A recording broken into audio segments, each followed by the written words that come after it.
Hello, everyone. Welcome to this episode of Talking About Rock. I'm Rob Edwards in Buffalo. Each week, we try to bring you different interviews, some from legendary rock and rollers and some from new up-and-comers that we're checking out. Today, Gerry spent in Nashville, bringing us today's guest. How you doing there, Rob? We have Jasmine Cain from Nashville, Tennessee, and she brought her guitarist, Taylor McKee, as well as her drummer, Phillip Kelly, who goes by PK, and a wonderful show from this threesome in Nashville at Shooters 2 weekends ago, and it was my first time seeing them. I guess I don't know where I've been because I certainly have missed a great band all these years. Looking at all the accolades throughout the years, it looks like you guys have been at it for a while. At least Jasmine's been kind of like the central figure throughout the band over the years. I noticed there was some lineup changes, and maybe Taylor and PK can enlighten us as to when they joined the band and how long you've been with Jasmine Cain. Sure. Taylor, do you want to go first? Do you want me to go first? Yeah, I'll go first. All right. I've only been with these guys for like a year. They like took me on just last year. The baby of the band. I know. We're teaching him all the wrong things. He's got the hair, so that's the first thing, right? Exactly. Well, I've been. You were fantastic on that guitar. Oh, thank you. He's hot. Thank you. He's got no doubt about it. It's Those the lips hair. So pretty. So pretty. The faster you play, is that what it is? Yeah. It gives them superpowers. It does. Mm-hmm. And what about you, PK? I don't know.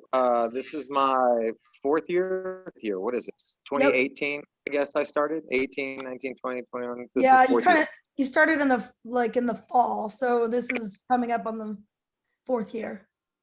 Yeah. Now, Jasmine, you used to be a four-piece band back in the day. Is that correct? Yeah, it's true. We weren't at the beginning. We were a trio at the beginning, and then we started writing a lot of songs with a friend of mine, David Michael Thomas, who was the keyboard player for the Voodoo Hippies that became Full Devil Jacket, and he was a staple in the music scene in Jackson, Tennessee.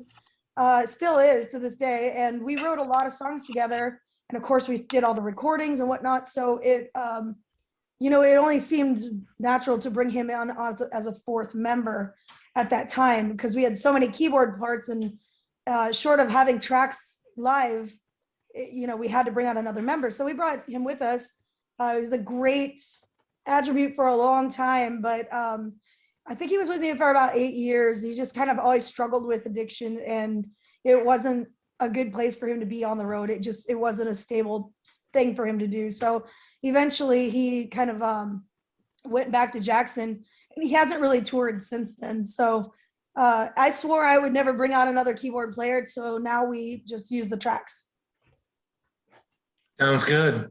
So for folks that aren't real familiar with your history, can you give us a little bit of background? So I guess you started out kind of cut your teeth on different motorcycle events, and you kind of paved the path there for female rockers, starting out with that, right? I was born in Sturgis, South Dakota, which is pretty rare. There's not a lot of people that are actually born in Sturgis. So I was born right there in the middle of it, in the thick of it, right during the event, as a matter of fact. So it was pretty natural for me to be involved in the motorcycle circuit. In South Dakota, you don't have to be 21 to perform in bars. So I started at a very young age. I was about 6 years old when I first started performing in bars. And then my brothers and I had a country band for a while. And eventually I moved on and just joined other bands in the Rapid City and Sturgis area, and learned a lot of different things, a lot of different styles, and eventually decided to pursue music full time. I was in the middle of making plans to move to Los Angeles. I thought I was going to be an LA girl, and I kind of got talked out of it. And they said, LA is a competitive market. It's very expensive to live there. Maybe you should come to Nashville instead and work with people in Atlanta, because it kind of puts you in a more central area. And so I ultimately did that. And now this is where I've been. And I'm glad I did, because all of my friends from LA ended up moving here. So now they're all here. That's right. Nashville's kind of the central focus for the rock scene now. Yeah, it's the new LA for sure. Yeah, all those 80s hair metal and hard rock guys live here in Nashville. Yeah. All the guys with the brown hats live here now. That's Kevin. So is he not going to join us? I don't know. He's just bombed my call here. So, I mean, you're welcome to pull up a chair, Kevin. Is that a yes? Yeah. Okay. All right. Well, once we get him in, why don't you tell us a little bit about your first album that came out, and give us a little bit, background on some of the songwriting and stuff, how that came about. Well, the first album was The Inside, and that one was, I started writing in Kennesaw, Georgia, started writing with different people. And I did my first demos at Jesse James Dupree's studio, and they weren't super positive about my writing abilities at the time. And he just told me to keep trying and sending him different material. I was writing with a girl named Paige Brandel, and she was dating Mills Logan. Mills Logan is a very well-known engineer, mixing engineer, recording engineer in Nashville here. And they ended up getting married, but she introduced me to Mills, and she said, I really have a lot of respect for this girl and I believe in her. I want to help her. And he said, okay, let's do it. So she and I started writing together, which really helped me hone my songwriting abilities. And I sent all these demos on, and just nobody was very excited about it in Kennesaw, Georgia. So we just decided to cut the record in Nashville. And together we put together the first album. And PK is just, Kevin just I noticed. couldn't even see him. He was so dark. He just down noticed there. your I just noticed the voice. hat. Yeah, he's like, he needs a little light there. He's kind of like skulking in the darkness there. You need a little light. We can't really make you out there. So together with Paige and Mills and myself and my drummer at the time, Brian Hobaugh, we wrote and recorded this entire record in we wrote it over a period of time. We recorded it in 2 days at Starstruck Studios, which is Reba McEntire's studio here in Nashville. And, everyone that was working with me or trying to help me was like, this is a horrible idea. Don't do it. You're wasting your time. You're wasting your money. But I just felt like I had to do it. So I put it out there, and we ended up winning the JPF Awards Rock Album of the Year and Rock Song of the Year. So that was all the confidence I needed to continue on. So that's where we started. Well, the originals are amazing, and they really caught me by surprise there a couple weekends ago. You also threw in some covers. The Gwen Stefani, I take it was something new for you. Well, you can try something new out. Talk to the man in the 430 Club about that one. Oh, that was his idea? Yeah. Rock that up. So I grew up listening to No Doubt. I really liked that first, the Tragic Kingdom record. It was really good. And I've always loved the background parts in Hella Good. Like all the synth parts and all the boo, and like I love that. I hate the synth parts, and like I love all that stuff. And so I just said, hey, what if we put it in the set? I mean, I already pretty much know it, and the boss commissioned some track action, and biggity bam, the rest was history. I think it went over pretty well, and I love it. A Lady Gaga as well. Am I correct? Yeah, I love Lady Gaga. I think she's just one of those artists that can pretty much, and she's proven it, that she can do pretty much any style of music and own it. So I like artists that are super versatile. Of course, she's a songwriter, so she's writing her own stuff. She's just like a consummate artist. I have a lot of respect for Lady Gaga. I think it's cool. And then, of course, you had some heavy hitters like Skid Row and Motley Crue in the set. Well, if we're talking about hair metal, you should talk to the hair guy. So how did you wing your chops on hair metal and hard rock, Taylor? Man, a while since you were a kid? I grew up because like my dad was in the Army, so he had Army tapes. So one side would be like Van Halen, Women and Children First, and the other one was Black Sabbath. And then there was like a Led Zeppelin one too. So it was always just kind of that, and then went on from there, you know. And like my uncle was super into Dokken and all that, so. Rockin' with Dokken. Nice. Yeah. Yeah. They just played here in Buffalo. It was like last month or something. Yeah, they're still trying to rock it out. Yeah. I mean, Kevin gets mistaken for Dokken all the time. No, I don't. I get because I have a big round giant head. If I'm wearing a dress shirt, I get meatloaf. Oh no! Oh man. Yeah, we look a little different now, but Yeah, I would say.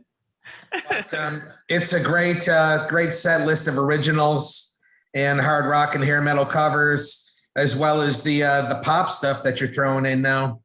And I guess you guys are going to continue to do that out on the road. Yeah, we've got a pretty good set of dates lining up, and actually it's what I worked on all day today. We tour quite a lot. On average about 100. Kevin's out. He's done. Peace, dude. I hurt his feelings maybe with the with the meatloaf thing, or he said the meatloaf thing. Yeah. Like, that was him. Yeah. Yeah, nobody has to insult him. He does it to himself. Yeah, he wasn't prepared. It's okay. I don't have any feelings. But no, we usually do somewhere about 150 to 170 shows a year. That's kind of the norm. Everybody says, "What's this tour called?" And we were like 2022. I don't know. It kind of never ends. We just keep going always. We don't take time off or anything. So for this tour, it should probably be called something along the lines of the new album, right? So the new album is 7, right? So is it the 2020 bringing you the 7 tour or something like that, maybe, or all sevens or lucky sevens or something? There you go. Yeah, we actually released the album in 2020 through In Grooves, and that, I mean, they just never took off. There was nowhere to tour. There was nothing to do. We couldn't do anything. So the album just kind of said it's the greatest record we've ever written and recorded, and it just sat there with no support because we couldn't tour. We couldn't promote it in any way. So It's kind of just during that time, during COVID, a lot of people really got behind and started writing really hard so they could release something in 2021 when it opened. But I was just kind of like, I thought 7 might be the last record I wrote. So I wasn't really fired up about writing another one. I had just finished this one, and it took me 2 years to complete. So like the fire is not in me to do this all over again yet. And I was like, I just want to tour on this for a while and introduce people to this album because it's kind of just got lost in the mix. So we've been touring on that for a couple of years now, and now it's time. So next year, we plan on releasing quite a lot of new music. Next year is also my 20th anniversary. So we're going to be doing a lot of content next year. So make sure you're following us on all of our social media platforms. And, you know, if you like behind the scenes stuff, we do have a Patreon page. So we do post a lot of the behind the scenes stuff that we work on Patreon.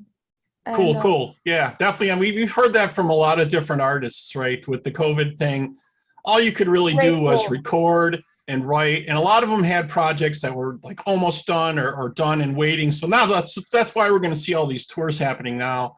Things are opening up, and, you know, artists are starting to play every other month. There's more tour dates announced. You know, today Alice Cooper just announced more tour dates coming up, which we're really happy here in Buffalo because he's finally going to be coming back here. But But I wanted to take a quick pause now. We're going to play the video for Be Brave from the 7th album from Jasmine Cain here on Talking About Rock. Sounds good.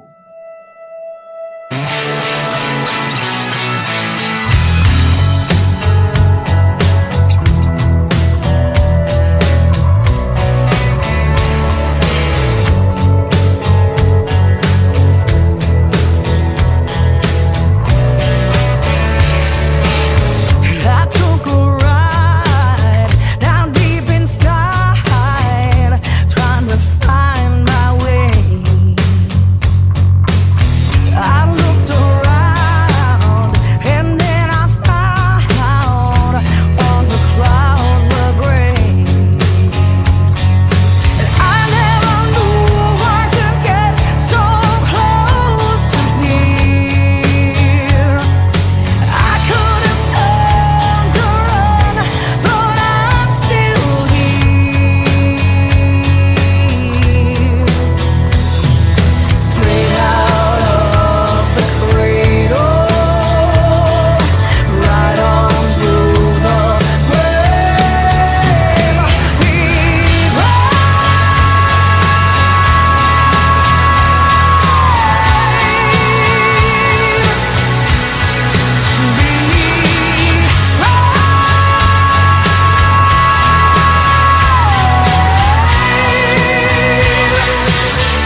Okay, we're back here on Talking About Rock. We just checked out the video for Be Brave from the new album by Jasmine Cain. Great stuff. Really, really, I'm glad you finally got a chance to get it out there. I know you're waiting to do that. It must have been like, come on, when is this happening, right? Yeah. Yeah, that video we actually, well, you'll tell that, I mean, our former guitarist was still in the band. He quit during COVID. So the video was done and we put that out. And then shortly after he left the band and started a photography business. So now we need to do music videos with Taylor so we can get you out there. Get all this they'll hair love 'em. going. Get all that great hair. So the next video's got to be a hair metal video, right? It has to be. Right. Leather pants and all. Nice. Oh my, do you own leather pants? Yeah. I have a pair of leather pants. Nice. No way. Oh Are you yeah. serious? Oh my Yeah. It's all getting exposed on this show today. Plus, the proper technique for blow drying your hair now, Oh, right? right. We yes. heard about that earlier. Now, what about the proper hat wear that we have over here? That is an awesome hat. Oh, my I love that hat too. I actually got it in Canada. What's that? I got it in Canada. Oh, really? That is so cool. It's furry. You guys, Ooh. Ooh. I love it. Pimp. The Are you, girl's like, you look like a pimp. Yeah, he does look very pimped out, definitely. So we're talking about it earlier. I wanted to get back into it a little bit more. Your awards list is pretty impressive. I must say, starting in 2015, was it 2016, when you're getting the Artist of the Year, you know, I mean, and they just kept rolling on from there. That had to just get you psyched. I mean, It was every other great. year, someone was recognizing you for something. You know, this year you got the Josie Award for Vocalist and Album of the Year. Mhm. I mean, that's impressive. And there's lots more than that. You have a list of them on your site. I was reading through them. I'm like, I'm surprised you know more people don't know about this. You know, so You know, that's kind of our job to spread the word for you. That's right, and that's what it takes really. Like the awards are local, you know, so they're local or regional. So if you're part of that local or regional scene, then you know about the awards. But if you're not, it takes people like you to get the word out. So yeah, it absolutely depends on press and whatnot. And PK and I met really for the first time at the Music City Mayhem Awards. PK was playing with Kevin in a band called Holy Crap. And so, and it's exactly as you would expect it to be. it's like a car crash. Obviously, Like holy crap, what is that? Or holy crap, I can't believe it. Or Yes. But all of yes to it- both. Yes to both. It's all there. So what's the songwriting process now? Are you continuing to work on new music? We're just beginning the songwriting process. And the truth is we've never worked on songs together. So we don't know until we all get together and start working on this together. Basically, all I've been doing too is listening to tons of obscure stuff, things that I want to be influenced by. And I'm just internalizing all of that and trying to put it together. You know, you take a little piece of this band and a little piece of that band, and a little piece of that band, and you just start like coming up with riffs or vocal melodies or song ideas, lyric content, things like that. And I'm just writing everything down, and it's all coming to me for some reason at like 5 o'clock in the morning right now. So every day at 5 o'clock in the morning, I get up and I go in the bathroom and I turn the light on because I don't want to wake Kevin up.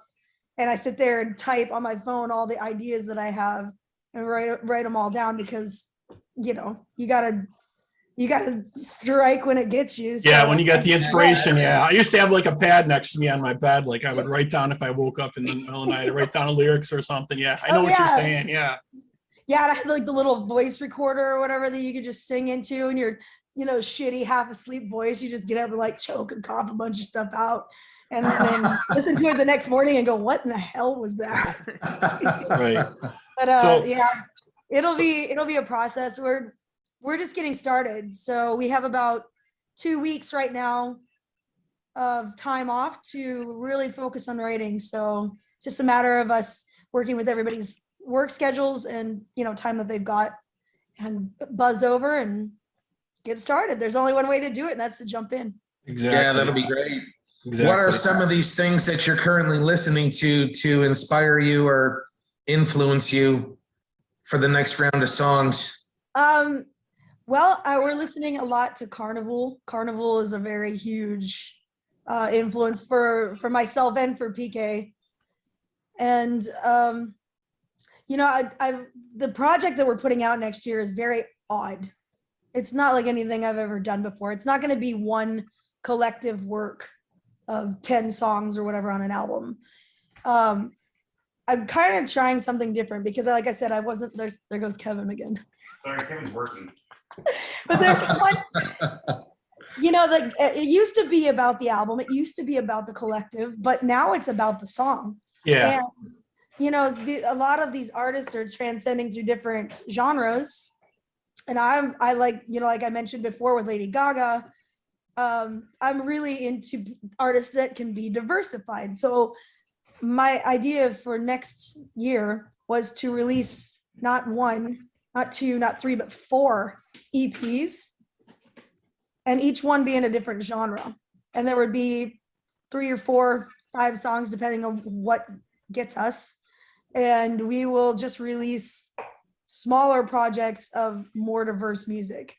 And then follow up with music videos and a tour to support that. But I kind of want to branch out. We all have so many different influences. Like, look at us right now. Look at your screen and see how different we all are. Like, yeah, so that's a great idea. Kind of testing the waters in different areas to kind of see where your niche is at the time and what response you get. That's a great idea, really. And and a lot of people I know are just like doing a single. Like they'll have an album coming, but then they'll say, okay, here's one single from it. You guys check it out for like a couple weeks, and maybe you'll get the next one in a little while. Yeah. Nobody does the whole album release anymore. They give like a couple at a time, which is, we seem to be backtracking in the way music used to be released. That's how it used to be, right? You get a couple singles and then you get an album or whatever you want to call it nowadays, but that's kind of how it is now. I've been jamming a lot of Zeal and Ardor. I've been jamming the new Ghost album. I've been jamming Royal Thunder, kind of an underground band out of Atlanta. Lots of random stuff, like not stuff that you're hearing on mainstream at all, other than Ghost. Yeah. Can't wait to hear it. Yeah, it's gonna be very interesting. So, what about you, Taylor? What do you want to jam? What do I want to jam? I've been listening to a lot of stuff. Like the new Animals as Leaders album is out. Taking a lot of cool stuff from that. What else? I mean, but I'll listen to that, and then I'll go into David Lee Roth, and then that will go into Earth, Wind, and Fire, and then we'll go into Cinderella, and then we'll go into Miles Davis. Like, I don't even know. Oh man, all over the board. Yeah, all over the board. That's cool. Yeah. You might bring in a horn section with all that, right? Get the Chicago music out, right? Yeah, I'll have to find some kind of synthesizer for my guitar or something, and just do all that kind of stuff. Get the Peter Frampton wah pedal like he used to do back in the day. EK, other than Carnival, what else have you been jamming? I've been listening to a lot of 70s easy listening. Oh, well, that's obvious now. Nice. So because of this different genre thing that we're wanting to do, one of those genres is like an electronica, kind of like not necessarily EDM, but like an electronic, like a dancey kind of thing or whatever. So I've been trying to write and program those kind of tracks and do to pitch those to the boss and get her to sing and belt it out on top of them. Come up with some cool vocals. It gets people out on the dance floor, that's for sure. And after 7 albums, you guys want to change it up and not get stale. And yeah, we're bored, man. We want to do something totally outside our wheelhouse, just for fun. The world's gone sideways. We can too. That's one way to look at it. There's the album name, Sideways, right there.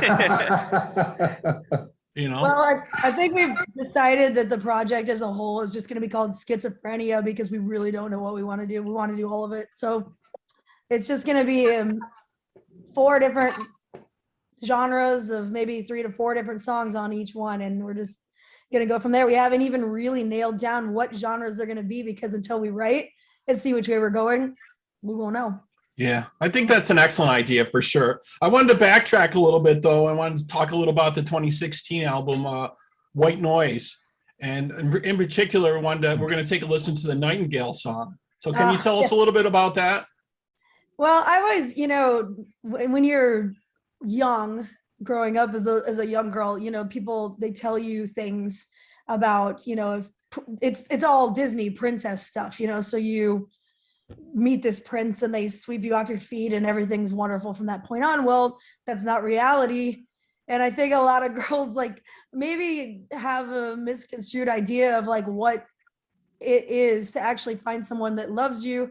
And I felt like writing this kind of ethereal style song that really was just the honest truth about, not believing in these fairy tales because this is the real world. It doesn't act like that. So for anyone going into it with the idea that they're going to meet the one and it's going to be perfect from the get-go, you're going to get your heart broken. So Nightingale was really just that song for me. And actually that was the first video that we did with Kevin, who ended up becoming my husband. So that's how my mother got to know about Kevin, because he drowns me in a video. And she's like, I don't like it.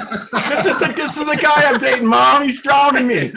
But he's the only person I trusted to drown me and then let me back up. Oh, you knew. All right. So I think that's a good spot to take a quick pause there. We'll check out the video for Nightingale from Jasmine Cain on Talking About Rock. Okay.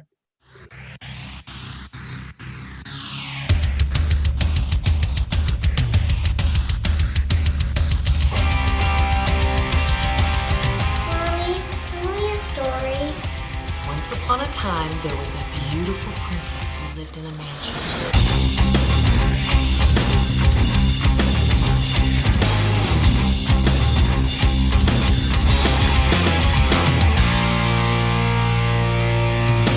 No such thing as happy.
Okay, we're back here on Talk About Rock with Jasmine Cain. Hey, Okay. I wanted to ask about the smoke-free concept over at Shooters. Was that your idea to go smoke-free that night? 100%. What an amazing idea. I appreciated that myself. Dude. Well, It's especially hard for a for me. vocalist, that's just killer for a vocalist to try to sing in a smoky And room. it's not so much for me as it is everybody else, because the truth is, even smokers don't want to hang out in a smoking room. You know, I know tons of people that smoke and they're like, oh, it's horrible in here. I'm like, yeah, this is because of you. It's all your fault. So, and it's not I mean, it's beautiful weather. It's not like it's raining or snowing or something. Like, go outside, smoke your cigarette, come back in. It's not a big deal. Most Right. people that go to a concert, I mean, smoking bars are kind of few and far between anyway right now. It's Right. kind of more the norm to have a non-smoking bar than a smoking bar at this point. Although that's not how I grew up. Of course, you know, all of them were smoking bars when I was growing up. Yeah, But, things have definitely changed. So I had a question though for you. Like, so you moved to Nashville in, what was it, 2003? How was it when you first got there? Did you feel it was pretty welcoming community for you of the folks there, or kind of took you a while to fit in and meet folks? I mean, they were super friendly to meet. You know, I could go down on Broadway and meet people that are very friendly, very eager to talk to you. It seemed like everybody is always networking all the time. So, you know, even if you never met this person or they're new to town or whatever, you're still getting their name and information, because you never know. You never know who's going to get picked up by a label and then you're going to want to jam with them or go on the road with them, or maybe your bands get together and work together. I never did the Broadway thing though. I never did the playing downtown for shifts and all of that. That just I guess that like so many people that I knew from back in South Dakota, where I'm from, that went to Nashville to try to do music. That was the one thing that they told me when they come back. They're like, I said, okay, what do you do and what do you not do? And they're like, don't play Broadway. That's a dead end road. And unless you're just well, if you're trying to be an artist, I think it might be more of a dead end road. If you're a musician that's just subbing and, you know, playing all these different places and you're playing guitar with this person and that person, whatever, doing 2 or 3 shifts a night, chances are somebody's going to hear about you and your chops, and you might get picked up with an artist that gets signed, and then you get to go on and tour. So for the musicians themselves, there might be some real opportunity for you. But I think one of the biggest misconceptions of Nashville as an artist is you're going to go downtown and someone's going to hear you and you're going to get this record deal, and it's just not going to happen. Those people aren't hanging out on Broadway. They don't care about who's playing down there. The way that people get picked up in Broadway is they know somebody when they get there and they get introduced to the higher ups, and then you go from there. Like it never starts on Broadway. If it does, it's incredibly rare. Well, I think it's a quick way for some of these musicians to make some money too, for a night's work. For sure. To pay the bills. Tons of musicians here. They got to work somewhere. And Right. Broadway's great for that. The only thing I wish Broadway would do would pay them, you know, because all of the musicians, they work for like a base pay and they have to split it amongst them, and it's pretty low amount. And then the rest is just up to them to collect tips. And sometimes that's really good and sometimes it's really bad. So Right. Yeah. Yeah, Gerry, didn't that used to be the happening area there originally? That wasn't Broadway originally the happening area out there? Oh, it's still a happening area. It's a happening area right now. Yeah, So, that's fun- tourist central, man. fun fact, Broadway in the 80s, because I'm a bit of a townie. Broadway in the 80s was full of like,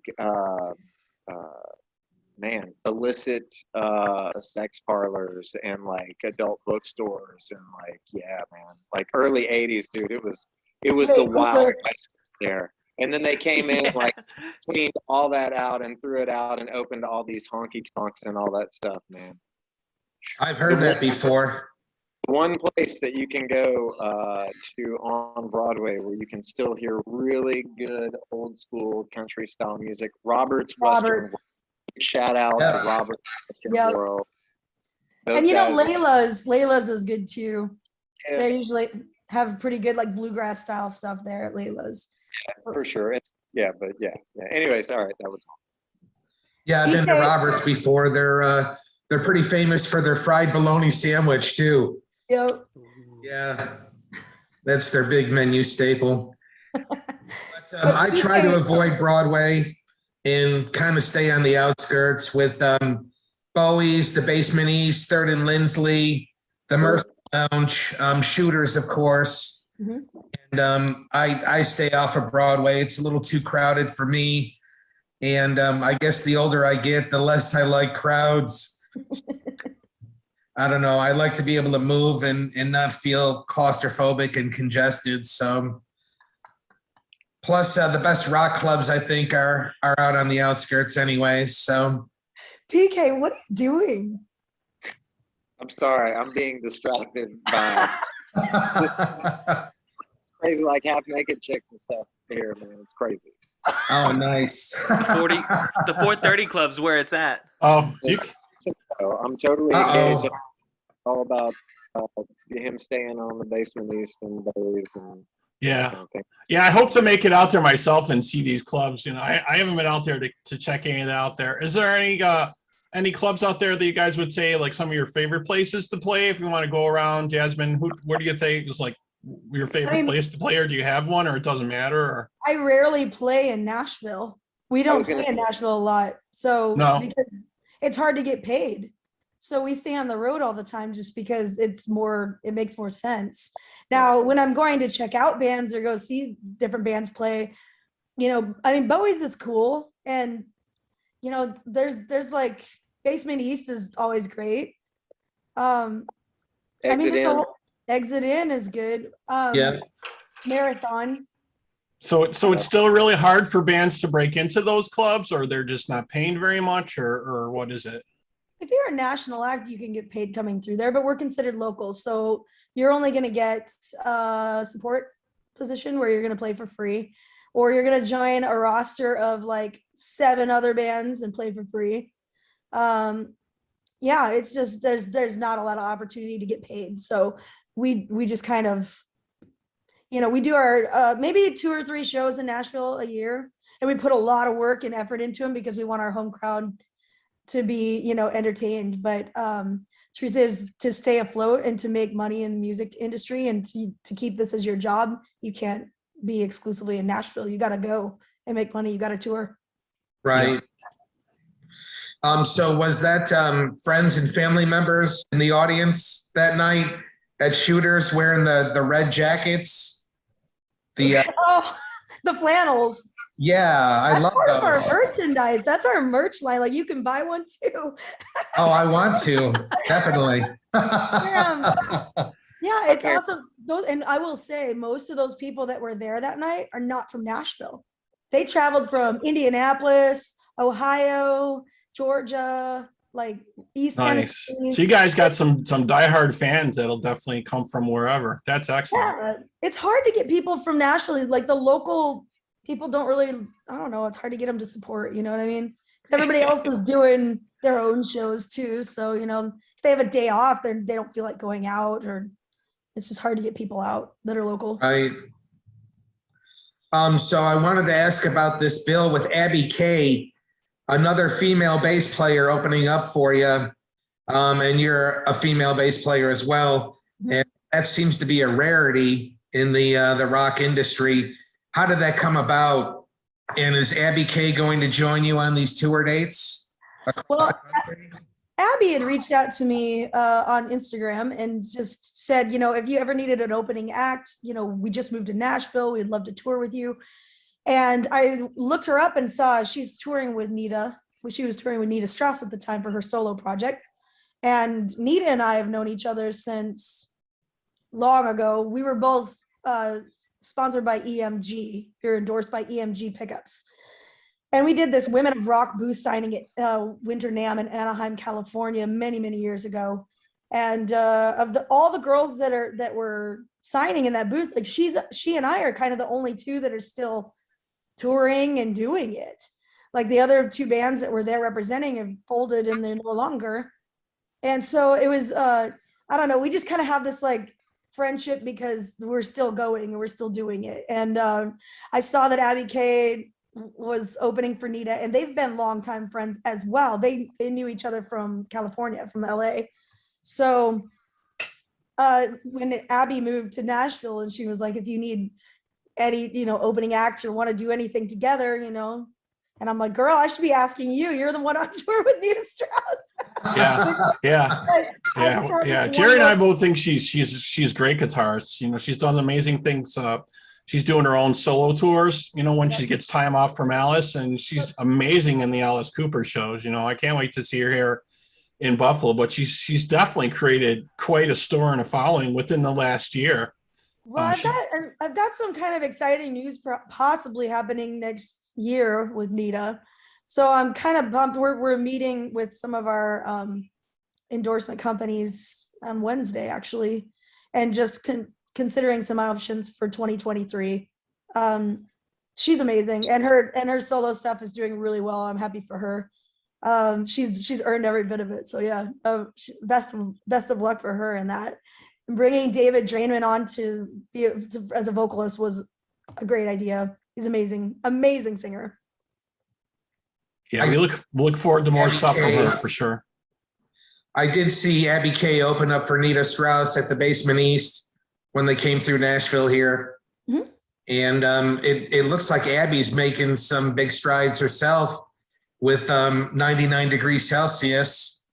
I've heard it on some live streaming sites. So she's starting to make a big push nationally here herself. And they did a GoFundMe as well and met their goals. So they will be recording their EP soon. Oh, terrific. Excellent.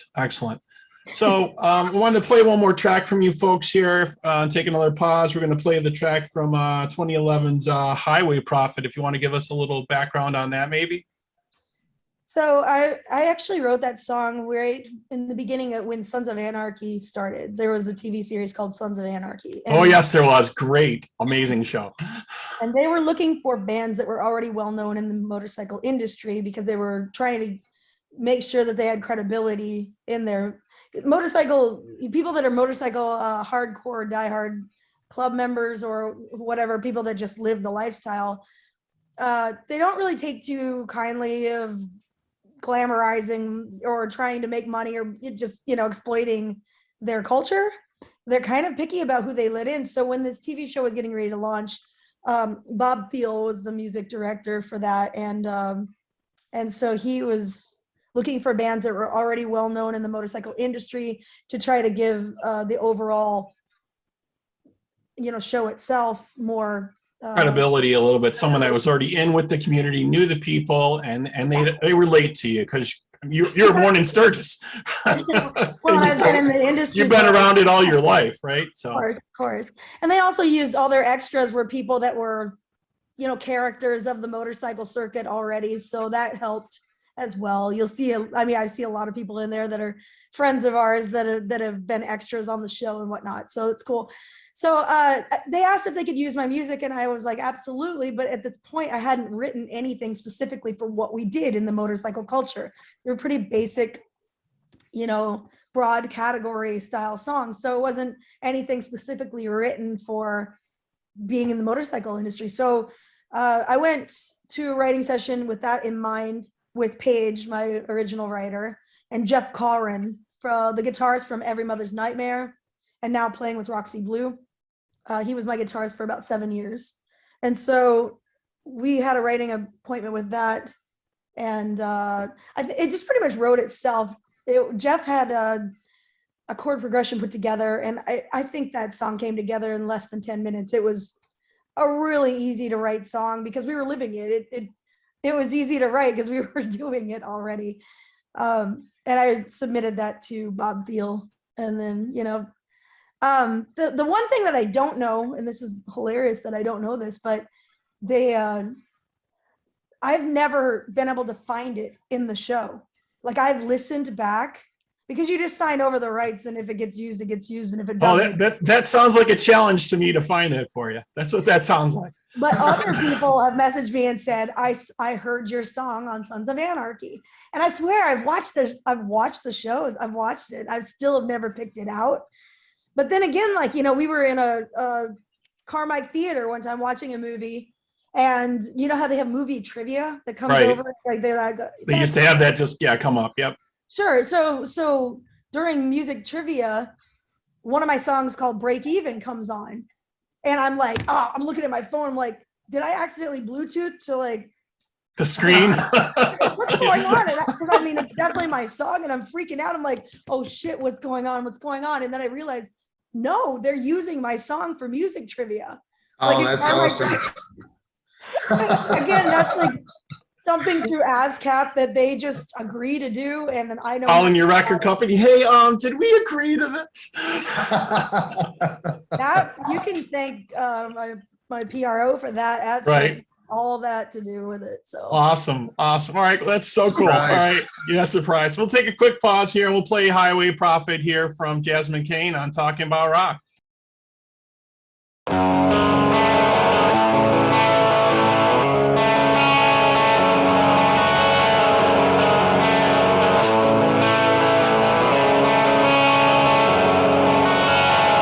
Lessons you can never learn, bridges that you should have burned, badge of honor you have earned that no one's ever seen.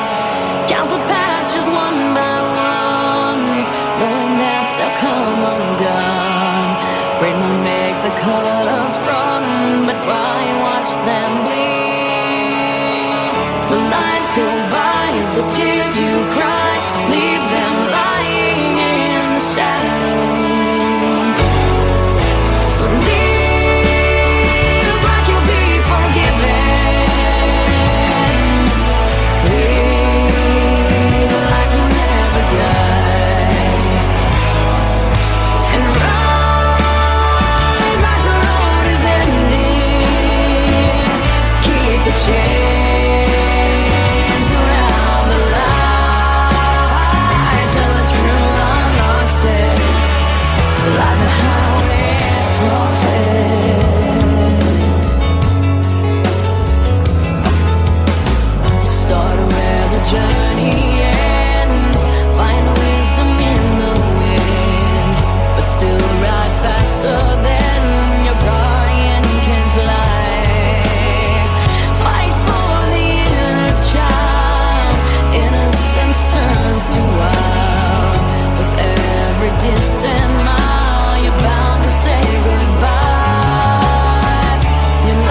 Yeah, the weirdest. Okay, we're back here on Talking About Rock with Jasmine Cain. Just watched the video for Highway Prophets.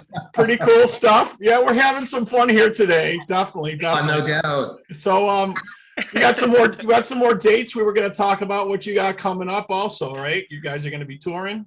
Yes, well, we're always touring. We've got a couple of weeks, like I said, to write right now, but that's it. Like once it's over, May 1st hits, we're gone. So right now you can find all of our dates at jasminecain.com, and you can also find all of our social media links on there. It's so much easier to go in one place and just find them all. But yes, we're on Instagram, Facebook, Twitter, all the things. What else? Patreon.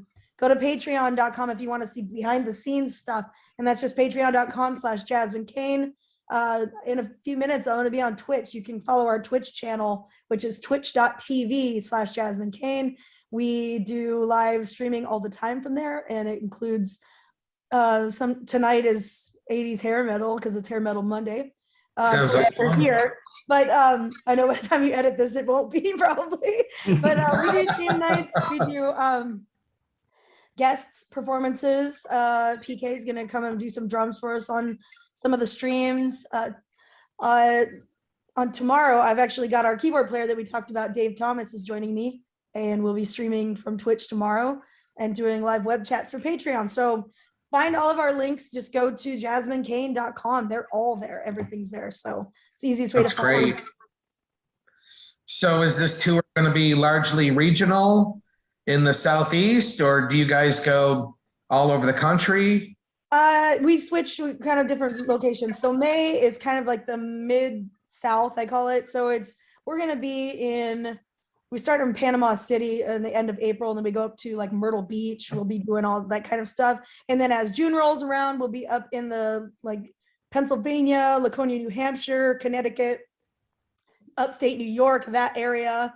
And then July, we kind of start routing back towards middle Tennessee and that area, like Ohio, stuff like that, just because we're trying to get ourselves then to Sturgis, because in August is Sturgis Motorcycle Rally. So we do some stuff on South Dakota, Minnesota, Nebraska, that area, and then Colorado. Yep. Cool. All over the place. Well, we hope to really see you in our neck of the woods here in Buffalo, New York. Really enjoy your music. It would be great to have you out here for sure. Yeah, they would love you in Buffalo. Yeah.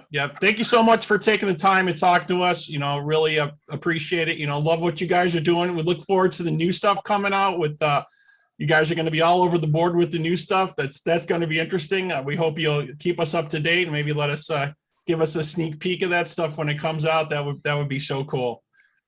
Absolutely, always. And like I said, we do behind the scenes stuff on Patreon too. So if anybody else out there is interested in what we're working on and how it's progressing, join us on Patreon and we'll keep you up to date. We'll show you what's going on.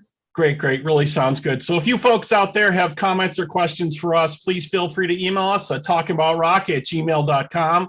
Please like us and follow us on Facebook, Instagram, and Twitter. And we'll be coming to TikTok very soon. And as always, please subscribe to our YouTube channel for this and all upcoming interviews. Folks, it's been great talking with you tonight. Thank you so much. Yeah, thank you for coming on. You guys were great. Thank you so much. Yep, have a good night. Keep on rocking out there.